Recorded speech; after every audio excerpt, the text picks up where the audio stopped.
हाय पिला माने good afternoon समस्त को गुड आफ्टरनून।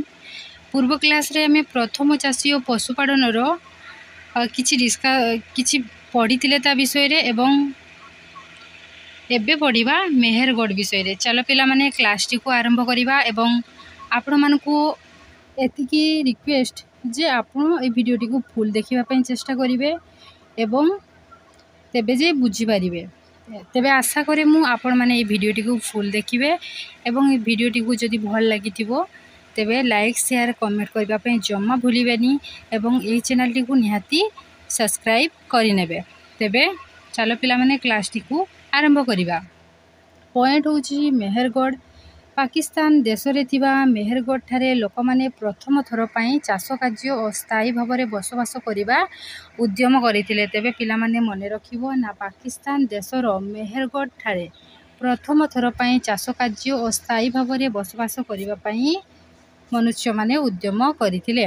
एठारे लोक माने ग्राम स्थापन करी बसवास करबा को लागिले। तेबे एठारे मेहरगढ़ ठारे कोन कले ना समाने ग्राम स्थापन करी बसवास करबा को आरंभ कले। पड़ा शस्य और विभिन्न पशु मानकर अस्थि एठारे मिली अछि। तेबे एठारे कोन कोन सब मिली अछि ना पड़ा शस्य ओके पड़ा शस्य एवं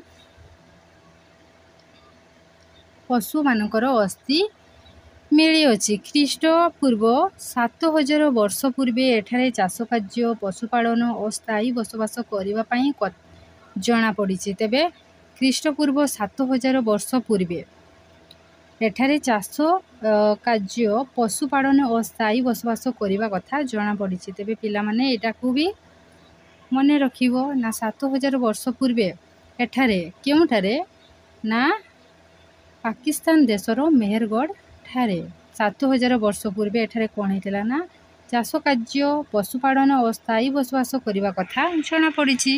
तेबे परवर्ती आड़ को जीवा।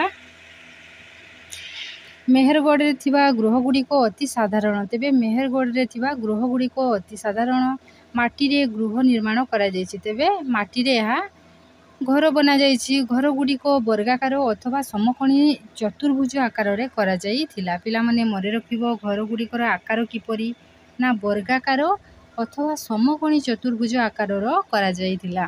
सेठारु पत्थर हातुड़ी सामुकारे निर्मित अलंकार चूर्ण पत्थर नीलकांत मणि गाढ़ नीलवर्ण पत्थर और बाली पत्थर आदि आविष्कार करा जायछि। प्रथमरु माटी पात्रर व्यवहार कम थिला। तेबे प्रथमरु माटी पात्रर व्यवहार कम थिला किंतु कालक्रमे ताहा बहुड़ भाव रे व्यवहार करा जायथिला। तेबे समय अनुसारे ताहा बहुत व्यवहार करा जायथिला।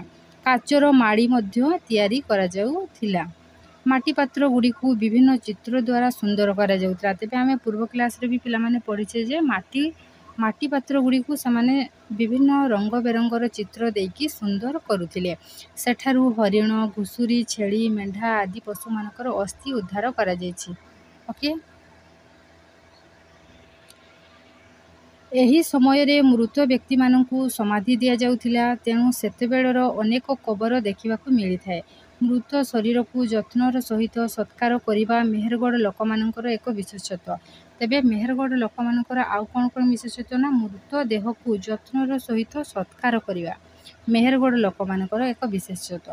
मृत्यु परे जीवन फेरी आसीबो बोली बोध हुए समाने विश्वास करुथिले। तेबे मृत्यु परे जीवन फेरी आसीबो बोली समाने मेहरगढ़ लोक माने विश्वास करुथिले। तेणु मृत शरीर को समाने जत्नर सहित समाधि देउथिले। तेबे तेणु समाने कोन करथिले ना मृत शरीर को जत्नर सहित समाधि देउथिले।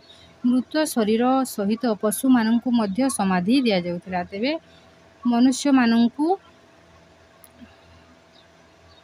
मानकर मृत शरीर को कबर देवा सहित पशु मानकर समाधि को मध्य ना पशु मानकर मृत देह को मध्य समाधि दिया जाउथिला। केतेक समाधि रु कुकुरर अस्थि मिली अछि। तेबे केतेक समाधि रु कुकुरर अस्थि मध्य मिली अछि। बुरजाहम कोन ना अधुना जम्मू काश्मीर श्रीनगर ठारू प्राय 20 किलोमीटर दूर रे अवस्थित बुरजाहम ठारे नूतन प्रस्तर जुगर एक बसती थिला। तेबे पिला माने मने रखिबो ना ଜାମ୍ମୁ କାଶ୍ମୀର ଶ୍ରୀନଗର ଠାରୁ 20 କିଲୋମିଟର ଦୂରରେ କୋଉଠି ନା ବୁର୍ଜାହମ ଠାରେ ନୂତନ ପ୍ରସ୍ତର ଯୁଗର ଏକ ବସତି ଥିଲା। ଏଠାରେ ଲୋକମାନେ ଗାତ କରି ଘର କରୁଥିଲେ। ତେବେ ପିଲାମାନେ ମନେ ରଖିବ, ଏଠାରେ ଲୋକମାନେ କ'ଣ କରୁଥିଲେ ନା ଗାତ କରିକି ଘର କରୁଥିଲେ, ଯାହାକୁ ଆମେ ଗର୍ତ୍ତ ଗୃହ ବୋଲି କହିଥାଉ। ଯେହେତୁ ସେମାନେ ଗାତ କରିକି ଘର ଗୁଡ଼ାକରେ ରହୁଥିଲେ, ତ ସେଥିପାଇଁ ସେଗୁଡ଼ାକ ଗର୍ତ୍ତ ଗୃହ କୁହାଯାଏ। ମାଟିରେ ଥିବା ପ୍ରବେଶ ଦ୍ୱାରର ଆକାର ଗୋଲାକାର ଥିଲାବେଳେ ପାହାଚ ସାହାଯ୍ୟରେ ତା ତଳକୁ ଯିବାର ବ୍ୟବସ୍ଥା ଥିଲା। ତେବେ ପିଲାମାନେ ମନେ ରଖିବ ନା ମାଟିରେ ଥିବା ପ୍ରବେଶ ଦ୍ୱାର କିପରି ଥିଲା ନା ଗୋଲାକାର ଥିଲା ଏବଂ ପାହାଚ ସାହାଯ୍ୟରେ ତଳକୁ ସେମାନେ ଯିବା ଆସିବା କରୁଥିଲେ। ଏହି ଗର୍ତ୍ତ ଗୃହ ଗୁଡ଼ିକର ଆକାର ବେଶ ବଡ଼ ଥିଲା। ତେବେ ଗର୍ତ୍ତ ଗୁଡ଼ିକର ଆକାର ବେଶ ବଡ଼ ଥିଲା। ପୋଡ଼ା ପାଉଁଶ, କାଠ, କୋଇଲା ଓ ଚିକ୍କଣ ପାତ୍ରର ଭଗ୍ନାବଶେଷ ସେହି ସ୍ଥାନରେ ଦେଖିବାକୁ ମିଳେ। ଆଉ କ'ଣ କ'ଣ ସେଠି ଦେଖିବା ପାଇଁ ମିଳେ ନା କୋଇଲା, ଚିକ୍କଣ ପାତ୍ରର ଭଗ୍ନାବଶେଷ ସେହି ସ୍ଥାନରେ ମଧ୍ୟ ଦେଖିବାକୁ ମିଳେ। ନେକ୍ସଟ ହେଉଛି ଶୀତ ଦାଉରୁ ରକ୍ଷା ପାଇବା ପାଇଁ ଲୋକମାନେ ସେହି ଗର୍ତ୍ତ ଗୃହରେ ରହୁଥିଲେ। ତେବେ ଶୀତ ଦାଉରୁ ରକ୍ଷା ପାଇବା ପାଇଁ ଲୋକମାନେ କ'ଣ କରୁଥିଲେ ନା ସେହି ଗର୍ତ୍ତ ଗୃହରେ ରହୁଥିଲେ। ଅସ୍ଥିରେ ନିର୍ମିତ ହୋଇଥିବା ବିଭିନ୍ନ ହାତ ହତିଆର ଏଠାରେ ମିଳିଅଛି। ତେବେ ଅସ୍ଥିରେ ନିର୍ମିତ ହୋଇଥିବା ବିଭିନ୍ନ ହାତ ହତିଆର ଏଠି ମିଳିଅଛି। ପିଲାମାନେ ମନେ ରଖିବ, ଉତ୍ତର ପୂର୍ବ ଭାରତରେ ନୂତନ ପ୍ରସ୍ତର ଯୁଗର ସୂଚନା। ଭାରତର ଉତ୍ତର ପୂର୍ବ ଭାଗରେ କିଛି ସ୍ଥାନରେ ନୂତନ ପ୍ରସ୍ତର ଯୁଗର ବସତିମାନ ଆବିଷ୍କାର କରାଯାଇଛି। ତେବେ ପିଲାମାନେ ମନେ ରଖିବ ନା ଭାରତର ଉତ୍ତର ପୂର୍ବ ଭାଗରେ ନୂତନ ପ୍ରସ୍ତର ଯୁଗର ବସତିମାନ କିଛି ଆବିଷ୍କାର କରାଯାଇଛି। ସେଥିମଧ୍ୟରୁ ଆସାମରେ ଥିବା ପାର୍ବତ୍ୟାଞ୍ଚଳ ଅନ୍ୟତମ। ତେବେ ପିଲାମାନେ ମନେ ରଖିବ ନା ଆସାମରେ ଥିବା ପାର୍ବତ୍ୟ ଅଞ୍ଚଳ, ଆସାମର ଆଉ କେଉଁଠି ନା ଆସାମର ଦୁଜାଲି ହାଡ଼ିଙ୍ଗ ନୂତନ ପ୍ରସ୍ତର ଯୁଗର ଏକ ପ୍ରସିଦ୍ଧ ସ୍ଥାନ। ପିଲାମାନେ ମନେ ରଖିବା, ଆସାମର ଦୁଜାଲି ହାଡ଼ିଙ୍ଗ ନୂତନ ପ୍ରସ୍ତର ଯୁଗର ଏକ ପ୍ରସିଦ୍ଧ ସ୍ଥାନ। ଏଠାରୁ ଚିକ୍କଣ ପଥରରେ ନିର୍ମିତ ହାତ ହତିଆର, ମାଟିର ପାତ୍ର, ରୋଷେଇ ସାମଗ୍ରୀ ଆଦି ଜିନିଷ ଆବିଷ୍କାର କରାଯାଇଛି। ଜେଡ୍ ନାମକ ଏକ ମୂଲ୍ୟବାନ ପଥର ଚୀନ ଦେଶରୁ ଆସିଥିବା ଅନୁମାନ କରାଯାଏ। ପିଲାମାନେ ମନେ ରଖିବ ନା ଜେଡ୍ ନାମକ ଏକ ମୂଲ୍ୟବାନ ପଥର ଚୀନ ଦେଶରୁ ଆସିଥିବା ଅନୁମାନ କରାଯାଏ। ଜୀବାବଶେଷରୁ ତିଆରି ବିଭିନ୍ନ ହାତ ହତିଆର ଏଠାରୁ ମିଳିଛି। ତେବେ ଜୀବାବଶେଷରୁ ବିଭିନ୍ନ ହାତ ହତିଆର ଏଠାରୁ ମିଳିଛି। ପେଷଣ ଯନ୍ତ୍ରର ମଧ୍ୟ ଆବିଷ୍କାର କରାଯାଇଛି। ଏଠାରେ ଆଉ କ'ଣ କ'ଣ ହେଇଛି ନା ପେଷଣ ଯନ୍ତ୍ରର ମଧ୍ୟ ଆବିଷ୍କାର ହୋଇଛି। ରୋଷେଇ କରିବା ଓ ଶସ୍ୟକୁ ସାଇତି ରଖିବା ପାଇଁ ଅନେକ ମାଟି ପାତ୍ର ବ୍ୟବହାର କରାଯାଇଥିଲା। ତେବେ ରୋଷେଇ କରିବା ଓ ଶସ୍ୟ ସାଇତି ରଖିବା ପାଇଁ ଅନେକ ମାଟି ପାତ୍ର ବ୍ୟବହାର କରାଯାଇଥିଲା।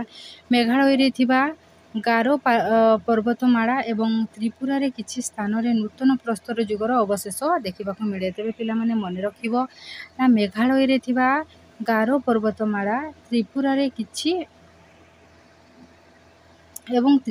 କିଛି ସ୍ଥାନରେ ନୂତନ ପ୍ରସ୍ତର ଯୁଗର ଅବଶେଷ ଦେଖିବାକୁ ମିଳେ। ଏସବୁରୁ ଜଣାପଡ଼ୁଛି ଯେ ଏକ ଗ୍ରାମୀଣ ସଭ୍ୟତା ଭାରତ ଓ ପାକିସ୍ତାନର କେତେକ ସ୍ଥାନରେ ବିକାଶ ଲାଭ କରିଥିଲା। ତାପରେ ସହରୀ ସଭ୍ୟତା ଆରମ୍ଭ ହୋଇଥିଲା। ତେବେ ଫାଷ୍ଟ ହେଉଛି ଗ୍ରାମୀଣ ସଭ୍ୟତା ଗଢ଼ି ଉଠିଥିଲା ଆଉ ତାପରେ ସହରୀ ସଭ୍ୟତା ଆରମ୍ଭ ହୋଇଥିଲା। ତେବେ ପିଲାମାନେ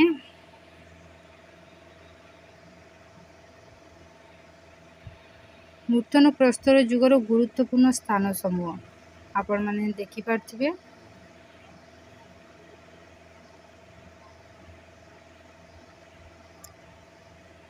ତେବେ ଏଇଠି ଆମର ଏହି ବିଷୟବସ୍ତୁଟି ସରିଯାଇଛି। ତେବେ ପରବର୍ତ୍ତୀ କ୍ଲାସ୍ରେ ଆମେ ଏହାର କ୍ୱେଶ୍ଚିନ୍ ଆନ୍ସର୍ ବିଷୟରେ ଡିସ୍କସନ୍ କରିବା। ତେବେ ପିଲାମାନେ ଯଦି ଆପଣମାନଙ୍କୁ এই ଭିଡ଼ିଓଟି ଭଲ ଲାଗିଥିବ ତେବେ এই ଚ୍ୟାନେଲ୍ଟିକୁ ନିହାତି ଭାବରେ ସବସ୍କ୍ରାଇବ୍ କରିବେ। ତେବେ ମୁଁ ଏବେ ରହୁଛି ପିଲାମାନେ, ପରବର୍ତ୍ତୀ କ୍ଲାସ୍ରେ ଆମେ ଏହାର କ୍ୱେଶ୍ଚିନ୍ ଆନ୍ସର୍କୁ ଡିସ୍କସନ୍ କରିବା। Thank you. ଜୟ ଜଗନ୍ନାଥ।